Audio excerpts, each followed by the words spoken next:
You're listening to A Tiny Homestead, the podcast comprised entirely of conversations with homesteaders, cottage food producers, and crafters. I'm your host, Mary Lewis. Today I'm talking with Heather at Half Hacked Homestead in Kentucky. Good afternoon, Heather. How are you? Good. How are you? I'm good. You were telling me it's really freaking hot in Kentucky. Yes, it is disgusting hot. It is, today will be, the indexes will be over 100. Some talks of areas being, pushing 110. We've had humidity levels this week of anywhere from the upper 60s to over 90s a couple of days ago. So it's just hot and wet and miserable. Yeah, the dew point yesterday, I think at 6:30 in the morning here in Minnesota was 65%. Yeah. That is tropical, and it's worse than tropical for Minnesotans because we're not used to that kind of heat. Right. Yeah, no, it's usually a little drier up there. But back in January or December or whenever the heck it was, because I don't remember, we had a week this past winter where it was minus 25 real temp for a couple of days Mm-hmm. during the day. I was like, this is some crap. I don't like this any better than 65 dew point either.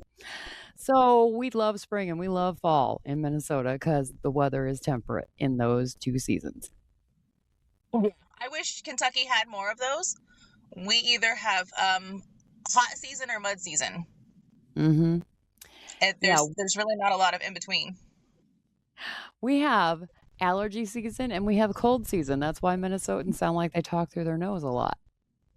Okay, well, I put up yesterday, and it's still my unpopular opinion, that I would much rather do all of this in the cold than the heat, though. Yeah, definitely. I don't know that anybody will ever convince me otherwise. Exactly.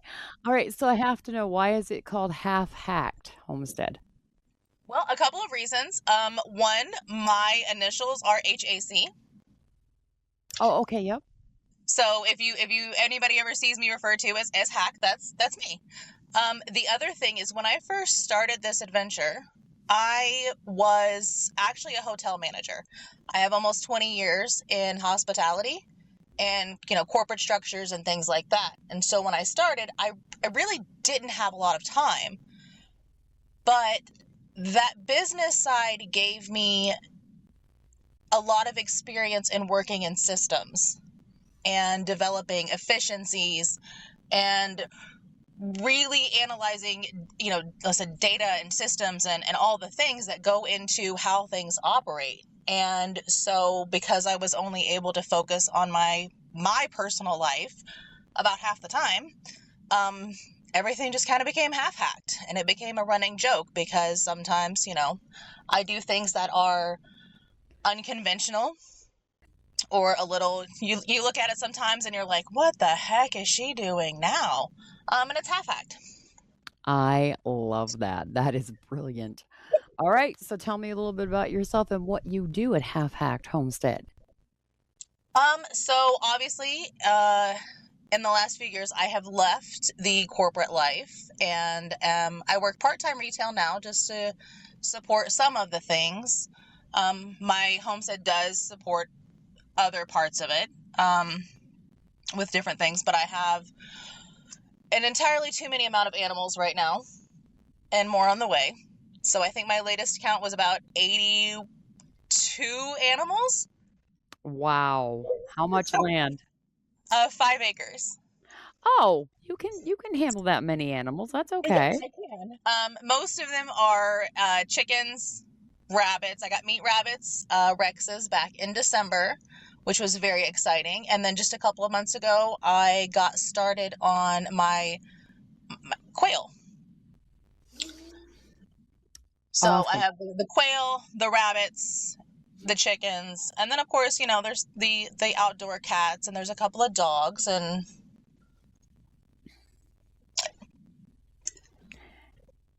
Any goats? no. I don't have goats. I have I have to be strict with myself that I have a no pet policy. Like, I'm full on pets. So everything I have has to have some kind of use now, because the cats and the dog take up the freeloader status. Yes, they're very good at that, but they're worth it. Yeah. I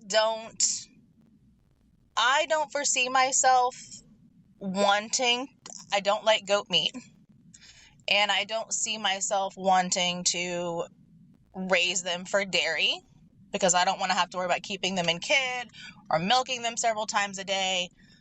So it's just, they're not my thing. I'll let other people have all the goats.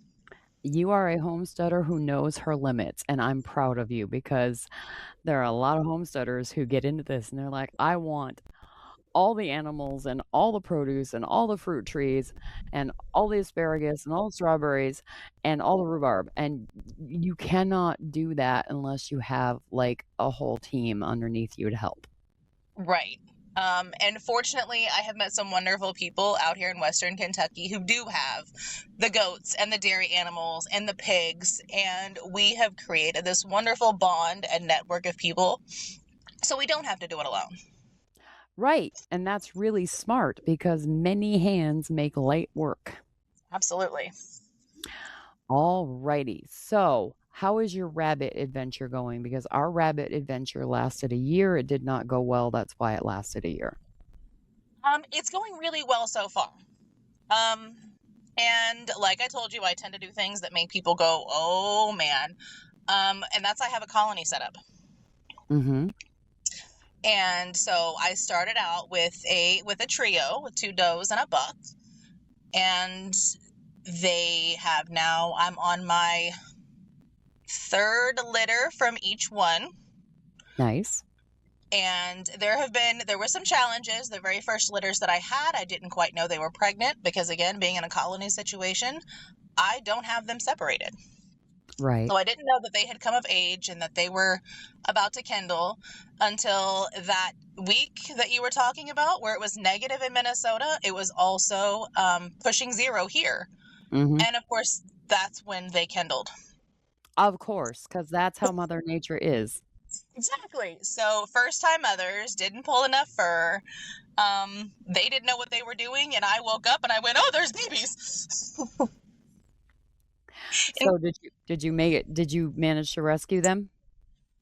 We did. So the first, I had both does kindled within a couple of days of each other, and oddly enough, I had a chicken go broody and also hatch out eggs during that time. So in a week, I had 28 babies born between the 3 different moms. And everybody, I did lose one of the rabbit litters. Because despite checking on them multiple times a day, one of the rare days that I had to go to work, and I came back and I was like, oh, the whole nest is now frozen. Mm-hmm. So I did lose the whole first of one of the does, but the other doe raised her rabbits successfully. So half ain't bad. Absolutely. Absolutely. And if it was the first time you've ever done it, congratulations. You learned something really important on the fact that not all mama animals really know how to be good moms. No, and in fact, the one that lost her entire litter, she lost her second one as well to a completely different circumstance, which was the spring floods. Mm-hmm. So I let her choose her own spot, and I was like, we're going to do this as natural as possible. We're going to see what she's going to do. And she put them in an area that I could not reach underneath a set of concrete stairs, which I've chosen to leave because it's a nice, cool place for them in the summer. And the rain came and it ran just slightly downhill underneath the thick layer of straw that I have in their pen. And where she had dug out the little bowl for the nest, retained water. It happens. It is not your fault, just in case you're feeling bad about it. It is not your fault. So I rescued one of them. I found it, it had washed out and was covered in mud. And the second time I rescued kits from the same mom. And now she's on her 3rd one, and she had 13 and 8 of them are still alive. So, and we're at 4 weeks now. So I think her third time, she's finally figured out how to do this. Sounds like your buck has figured out how to do this too. Holy crap, that's a lot of babies. Yeah, they both give me very, very large litters. The other doe that I have has managed no less than 10, and she gave me 13. So out of these two, I have 16 4-week-old grow outs now that just came out of the nest and are running around. Your rabbits are really healthy. That is incredible numbers. That is amazing. Yeah, they have I'm very proud of them, and I'm very thankful to the woman that initially raised these rabbits. Yes, definitely. Very good quality. I would say so. Like I'm actually flabbergasted at how many babies these rabbits are putting out. For the listener, the deal with the colony style raising of rabbits is you don't have your rabbits in cages. You have them down on the ground where they can burrow, right? Correct. Okay, so that leads me to a question because that's not how we did it. We had cages for our bunnies. Um, when the babies are born, how do you know they've been born if they're burrowed? So these guys, the mamas have not dug deep burrows. Okay. I have several totes and places and things for them to hide. When they're not kindling, it's a lot of enrichment and ways for them to get away from the buck and to have their own little sort of spaces. Because despite the fact that they like being social and around each other, they also like their space.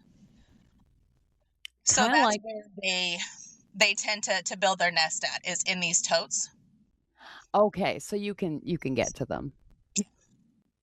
Okay, we have a neighbor down the road from us, and she has a colony style rabbit thing. What's a word for it if it's colony style? Is there a word for it, or is it just colony style? I think it's colony style. I refer to it as the bunny pen, or when I'm being funny, it's Bunningham Palace. Okay, well, whatever. So, I'm guessing there's probably some term besides colony style raising rabbits, but that's what she does. And her rabbits are literally dig burrows and dens. And she doesn't know how many babies she has until the babies come out. You oh know, they're my. big enough to come out. So I don't want to do rabbits again, but if I did, I probably wouldn't do colony style because I would be like, I can't see the babies. And if there's a dead baby in a nest, it will kill the other babies if you don't get it out. Yeah, and that's what happened with the first one. Is I think one of them passed and the whole nest got cold. Yep. Now I do have what I call the maternity cages that are set up that I can separate if necessary. Nice. So I have that just as a backup, but I will probably be, now that the weather is a little bit nicer, I think I am going to burrow a nest box sort of in the middle of the colony, because I've seen where people have done that. They have the pipe and then the box down in the ground and just a little hinged lid on the surface that they can lift up. So I'll probably be trying that in a couple of spots. That's a really cool idea because then Mama Rabbit can do what she naturally would do, but you can still do what you need to do to make sure they survive. Right. Nice. Brilliant. Fantastic. See, homesteaders are amazing because they come up with all these hacks, just like your name. And it's great that we're all able to share those now. Immediately, yes. Yeah, this age of information I think is wonderful. A lot of people talk about, historically in the old ways and the ways their grandparents did it, and we don't live in that time anymore. No, and okay, so here's the thing. Back in the old days, we need to remember that families weren't just a mom, a dad, and like one or two kids. Families with aunts and uncles and grandparents and the parents and a whole hassle of children. Yes. So a home was a community in and unto itself. Mm-hmm. And there was things that were inherited, whether it be the property or the tractors or even the animals sometimes, and the knowledge, just it was all passed down and passed around, whereas now everybody seems to be having to start from zero. Yes, and the other thing is that back in the old days, most people in America attended a church, or they went to the town social every month, or something where they were with the other people in the town that they were part of. Mm-hmm. And and if you needed to raise a barn, you let people know a couple of months ahead of time and said, we're going to be raising a barn on this date in this month. Show up. And Yeah. people would come and help their neighbors raise a barn or harvest the crop or whatever the project was that needed more hands. And we've gotten so far away from that the internet has become our community. And Mm-hmm. I'm telling you, Heather, if you've got rabbits you need butchered, I don't have any way to get to you to help from the as much as I would It's love to, you know? and that's why I think it's very fortunate that we do have the ability to connect. And it's not been until the last, I would say, year and a half though, that I'm finding more and more of us here within a couple of hours of each other. You Good. know, there's the person that just had chickens who thought they were insignificant, or just that person who had a couple of quail that they didn't feel like they were much. But when you put all the puzzle pieces together, now we have a whole community and we have a whole network. Yes, and it's part of the reason I started this podcast because I was like, I need to talk to other people who are doing this stuff, and I want to learn from them, but I also want to share the information with other people who want to learn from them too. And I think the desire is there, and I'm seeing it more and more every day, where people are, and whether it be starting to, to bake their own bread, or to can, or to get livestock, or to just any little thing to do on their own, there's a desire for it now. Thank God and the stars above because we need people to learn how to take care of themselves again. Mm-hmm. Um, we, my husband brought in some asparagus a month ago. We had a really short asparagus season this year. They went from little tiny nubs in the ground to already leafing or seeding out within a week and a half. It was just so hot, they bolted. But he brought Mm. me in some so I could have some because I freaking love asparagus. I hated it as a kid. Discovered a love for it back probably 15 years ago.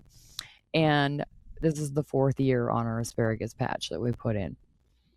Oh, There is there is nothing better than literally picked 10 minutes ago, snapped, put in a glass bowl with a little bit of water and microwave for 3 minutes asparagus from your own garden. I about cried when I ate it. I understand that. I was 17 the first time I tasted a fresh green bean. Mhm. And I went, what is this? It's the most amazing thing I've ever had. Why do we eat these mushy things that Out of a almost can. have like a metallic when we could have this? And I would agree with you, except that I don't like fresh green beans because they're fuzzy on my tongue. But it's the same principle of anything. Yes, yes. And I mean, I don't necessarily like eggplant either, but I'm Mhm. sure the eggplant right out of the garden, cooked the right way, is amazing. Oh, probably. I haven't found anything yet that I don't enjoy fresh. Mhm. Yep, and my mom, I've said this before a couple times on a couple episodes so far. My mom used to can green beans right out of the garden. Mhm. And, and actual canned green beans, the way that people used to do this, the canning process, love those compared to the ones that you buy at the store in the aluminum cans. Yes. Yes. And canning is actually where I started this entire adventure. Good. Tell me. So I had, like anybody else, again, a corporate world, doing all the things. Thankfully, my mom had, taught me how to shop sales and things like that when I was younger. And I had an entire freezer full of meat, and the freezer went down. Oh And I no. lost probably $2,000 worth of meat in one day. Mm. And I went, this is ridiculous. I never want to experience this feeling again. And so I learned how to can. And because I, again, I do things unconventional, I started learning how to can meat. And it has progressed into literally everything. I'm sure somebody at some point has brought up the concept of rebel canning. Oh, yes. I have been a part of that from the beginning, thankfully. And so now I even can my extra eggs. Most people with chickens this year, they talk about water glassing or giving them away or feeding them back to livestock. And I can them so that I have shelf-stable hard-boiled eggs ready whenever I need them. Oh, okay. I was going to say, how does that work? But that makes sense. So they go in the shell and they go in fresh. And when they come out, they are in the shell hard-boiled. And it makes meal prepping and cooking so much faster. And I was able to take that concept of shopping sales and shop seasons. And because I could make everything shelf stable and preserve the expiration date of things to many years out, including things like milk and butter and eggs and, my meats and the vegetables. There's very few things that I found that I don't like canned.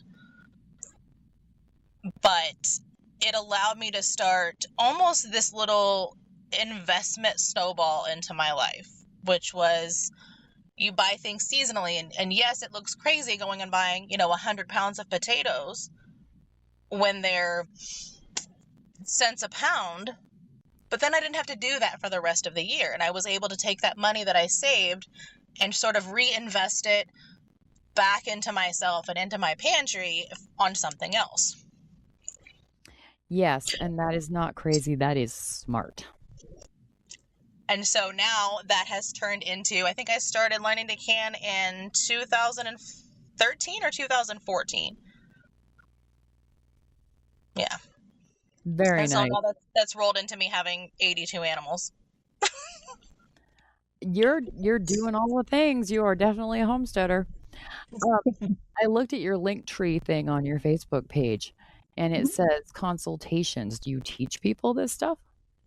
Sometimes I do. The consultations part is more, it's a little bit of a side jaunt. It's where I take what I've learned in the corporate world and big business and the accounting and the marketing and all the things, and I actually I help people do that. Oh, okay. So it's not necessarily homesteading. It's more teaching them how to set up systems and things. Or doing it for them. Yeah. Yeah. So any sort of virtual assisting or plans or anything that people might need assistance with, I do. And a lot of times it's, it's small businesses and people who aren't even, micro businesses really, that they just have no clue even how to, set up a budget or keep track of their finances to see if it's profitable or what they're producing. Yep. Super cool. I always feel weird because I'm doing old-fashioned stuff like making bread or canning or making, cooking from scratch or whatever it is that we're doing that is an old-fashioned skill, a homesteading skill. But I decided to start a podcast, which is definitely higher tech, 2.5 years ago, almost 3 years ago.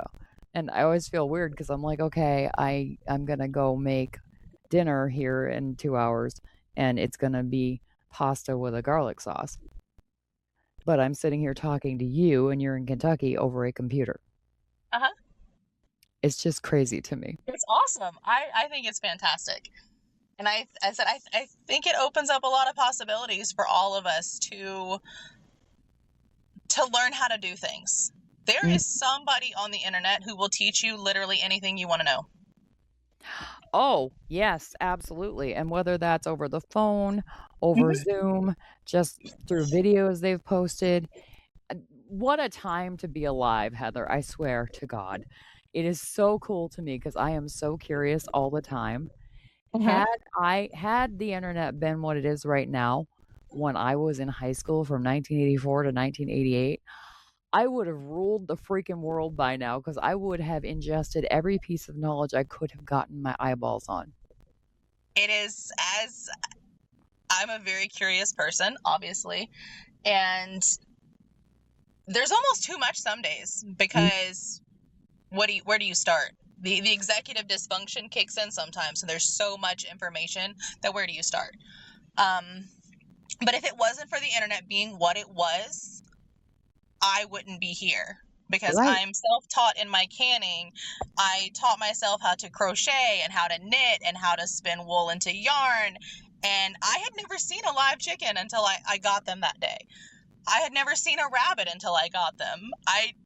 None of these things had I experienced before I said, this is what I'm going to do. Wow, that is awesome. I love that. I was the girl who my parents had bought a full set of encyclopedias when I was probably 12. I read those encyclopedias from beginning to end, from A to Z.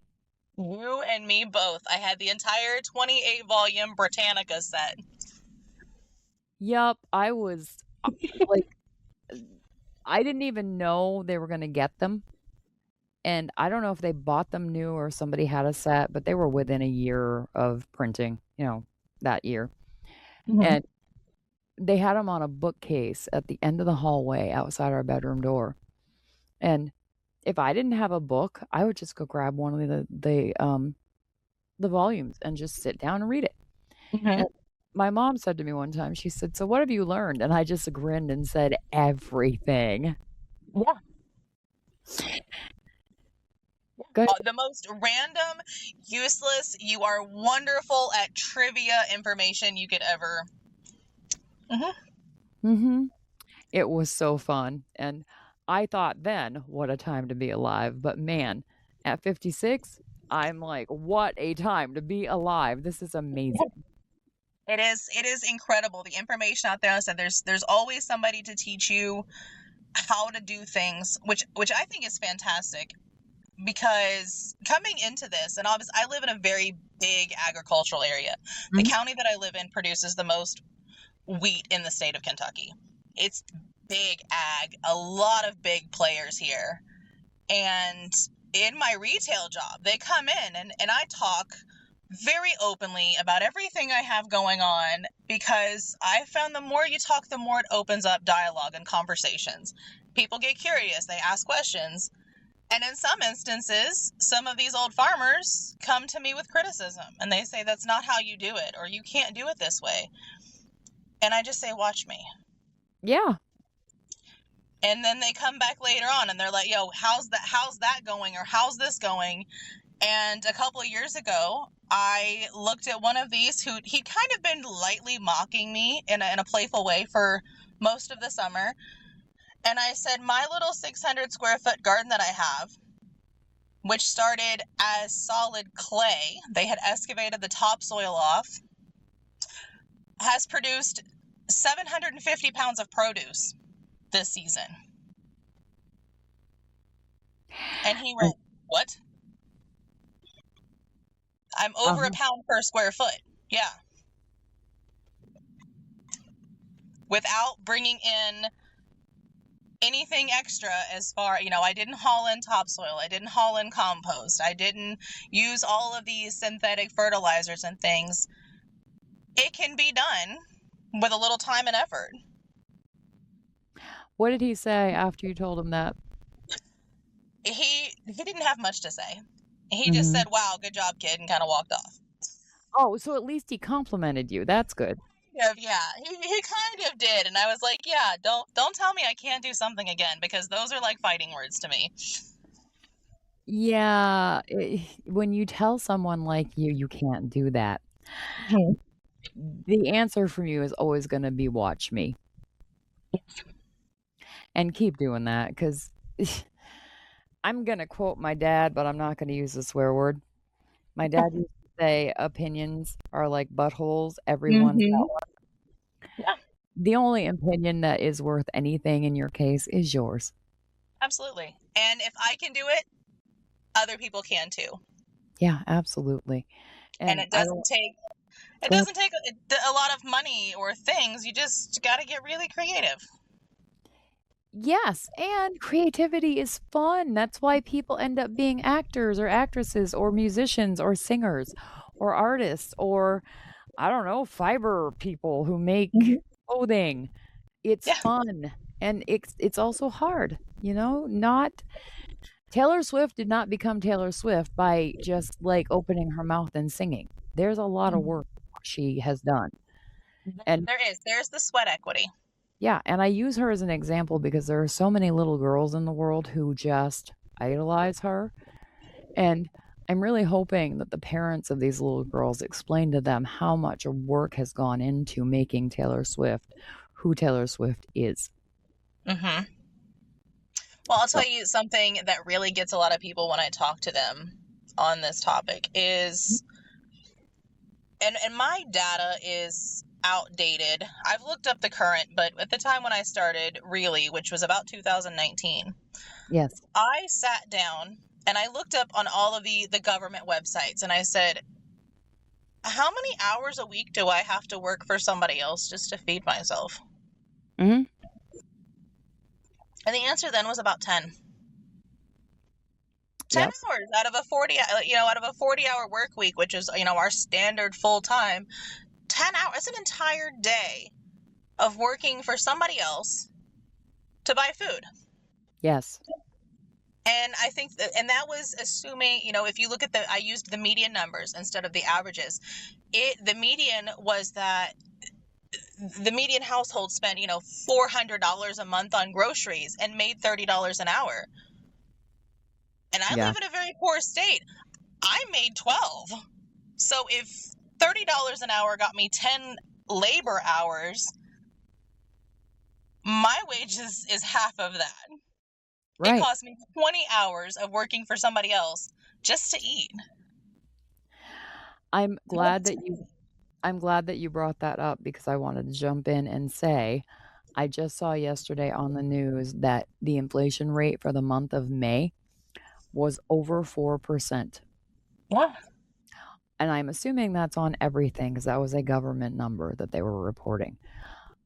The smartest thing that you can do if you live in America today is number one, if you have any way to grow any kind of food where you live, do it because you're gonna make money by doing that. You're gonna save yourself money and you're gonna eat nutrient dense food that will make you healthier and stronger. Mm-hmm. And that's where I teach, if somebody can't, at least start canning. Yep. That way you can shop price point to price point. Yeah, and I always say if you can't, find the people in your area who are doing it and buy your fresh food from them. Because the food at the grocery store, the produce, you don't know how old that produce is. You have no idea how long it took to get to your grocery store shelf.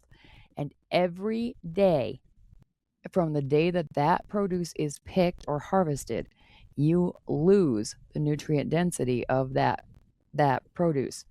With every day that goes by, it becomes less good for you. One of the things that I saw was like onions. Commercially, onions are harvested about September, October. Yes.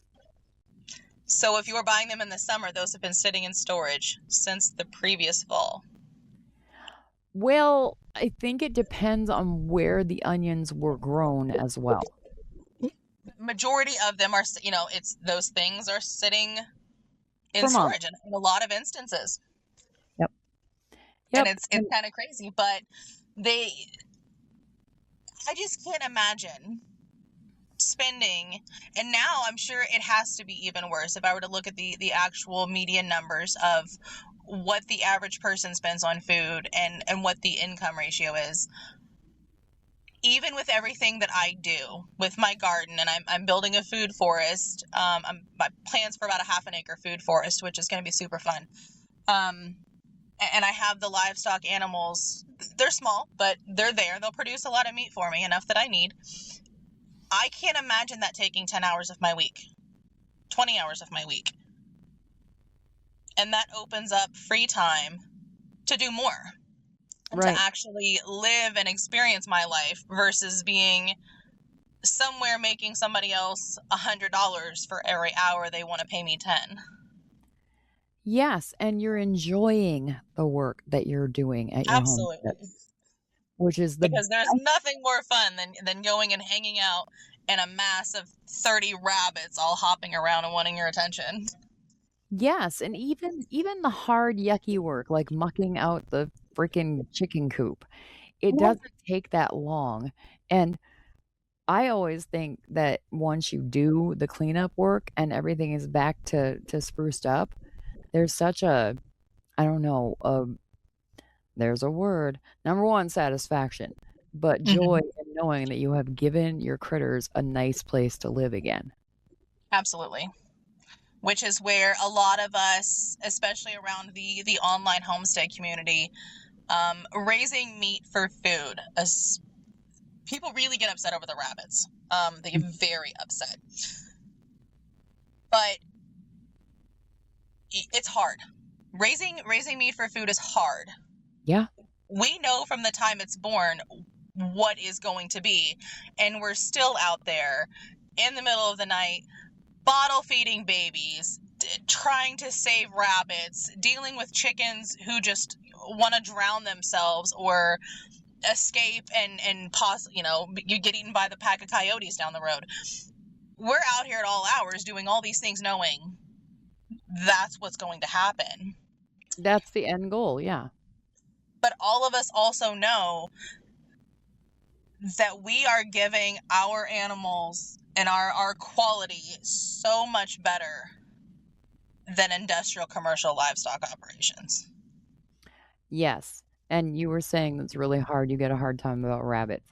Let me tell the listener, rabbits are just really cute chickens. Yes. The meat is almost exactly the same. It tastes, the entire rabbit tastes like chicken breast. It tastes like it's white meat. Yeah, it's really Very good. lean. Yeah.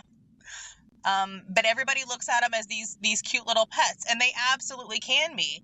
There are people that have pet cows, they have pet chickens, they have pet goats, they have pet sheep. Every animal on this planet can be a pet to somebody. And that person can think they are the cutest thing in the world. Yes, but in Asia, people eat dogs. They do. In South America, guinea pigs are a highly sought after delicacy. They raise them as livestock. Yes, and I'm sure there's somewhere in the world where cats are seen as a food source too. I think that's also Asia. So it's a Yeah, when you're looking at producing the most calories per square foot, animal foods always produce more. And if it means going hungry and starving or consuming this animal, people are going to naturally choose to not sacrifice themselves for a cute animal's life. And yes, and I was reading something the other day. It's a book, it's like a fiction book. And one of the quotes in it from someone who was religious was that the good Lord provided animals for us to eat and survive. Mhm. And I was like, that's probably true. And I had never thought about it that way. It is, and interestingly enough, I was just sort of touching on this conversation that I've had, because I spent 4 years being a carnivore, and health-wise, it was the best. I won't go off on that one, but a tomato plant has more biological defenses than my rabbit. Yep. The contact dermatitis, the bioavailability of the nutrients, all of the anti-nutrients. They're minor reactions, but depending on how much you consume, you can't just go eat the leaves off a tomato plant and you're very likely to have some sort of contact dermatitis. Whereas if you go eat a rabbit, you're going to be fine. There's really not going to be any side effects. Yeah, and if you think about cucumbers have all those little prickles on them. Yeah. Yeah, plants have they don't want to be eaten. Right, We exactly. do, but in terms of the big ag and I get into these conversations a lot. You can produce more square foot on worse land when you eat meat versus all of the land and resources that are needed to support an all plant diet or a mostly plant diet. Yes, and my theory is that we're supposed to eat meat and vegetables. You don't have to share my opinion, listener. You eat what you want to eat. You want to eat McDonald's hamburgers every day? You go do that. That is fine with me. Absolutely. I am not telling anyone how to eat. What I am telling everyone is that if you want to be able to eat in this country in the next year or two, you might want to learn how to grow some produce. You might want to learn how to grow some meat animals, and you might want to learn how to cook because I don't see this getting better anytime soon. The cooking is the other part that I am seeing is difficult for people. Mhm. Because I meet a lot of people who don't know, if it doesn't come with instructions on a box, they don't know how to cook it. Yeah, isn't that ridiculous? Just about a month ago, I was having a conversation. Somebody came into, because I said I work part-time retail. They came in looking for a box of cornbread mix. And I said, we don't have this, but we have cornmeal. Yeah. Well, I don't know how to make cornbread with cornmeal. I don't want to be mean about this. I'm not going to be mean. I'm not going to be disparaging. If you don't know how, that's fine, but you can learn. Absolutely. And so I did have to show them. I said, well, there's a recipe on the bag. And he went, is it good? I said, yeah, it's good. Try it. Give it a try. And next time I see you, let me know how it was. And he did. And he said he liked it. He said, I think I might need to find a little different recipe, but it was good. I said, see, now you know how to make it without purchasing this convenience box that's overpriced. Yes. And if you want, I'll give you my recipe, and it's probably much better anyway. Yes, and the other thing that's great about learning to cook is those little packages to make cornbread have a ton of sugar in them. Yes. If you don't want a ton of sugar in your cornbread or your corn muffins or whatever you're doing, if you learn how to make them from scratch, you can take a little bit of the sugar out so they're not so sweet. Mm-hmm. And a lot of people don't realize that those little boxes have more flour than they do cornmeal. Yeah. So it's not even really a true, and that's, people are so used to that now that they're like, well, I don't like this cornbread. I'm like, but that's that's cornbread. The other thing is it's a corn cake, and us people in the South get really defensive over what is what. I'll tell you what, I will eat cornbread no matter how it's made because I really like cornbread. Mm-hmm. But I really like people who really know how to make cornbread because it's the best. It's a little something different, yeah. But it's the principle and the concept of these small things. Yeah, exactly. And I go and I talk to people about making, homemade pasta or gnocchi, or the fact that, yeah, I've gone out to my garden and I've picked a bunch of vegetables and I made the fresh pasta, and, a fresh pasta primavera with, fresh noodles and fresh squash and vegetables and tomatoes, and it's the best thing ever. It really is. And if we can just keep talking about this with people in our lives and getting them curious enough to start trying things, we'll have a better situation. The last thing I want to say, because I'm going to be making this in about an hour and a half, 2 hours. I guess 2.5 hours. Sorry, it's only 2:00. I'm going to be making an Italian sauce, not Italian sauce, sorry, garlic sauce for the pasta tonight. And tonight it's going to be butter and diced garlic, sauteed in a pan. And that's just going to go get mixed in with the pasta because we're doing really easy tonight. But I learned months ago that I don't have to go crazy on Alfredo sauce. All I have to do is make a roux and then put whole milk in until it's thickened up, and then add a little tiny bit of real Parmesan cheese and some diced garlic, and that is Alfredo sauce. You don't have to be a gourmet chef to make something yummy. You don't. If you, have you ever tried lemon pasta? No, I have not. So do like a butter noodle with a very simple splash of even just the bottled lemon juice. A lot of places in Italy, they'll serve it with, fresh squeezed lemon and a little lemon zest. It really gives it that little bit of extra. Tang. a very simple, just a little splash of lemon juice and the butter, little fresh Parmesan if you want, but it tastes high-end gourmet. I think I will try that some night when my husband's going to be late from work so that if he doesn't like it, he can make something else. It is very interesting, and some people, it doesn't take much. Again, it's that creativity and just that little bit of play and experimentation, and just knowing, if you know how things work, then you can figure out how to make things different. Yes, abs. No, it does. It does make sense, at least to me. All right, so where can people find you, Heather? So I am pretty much just on Facebook right now.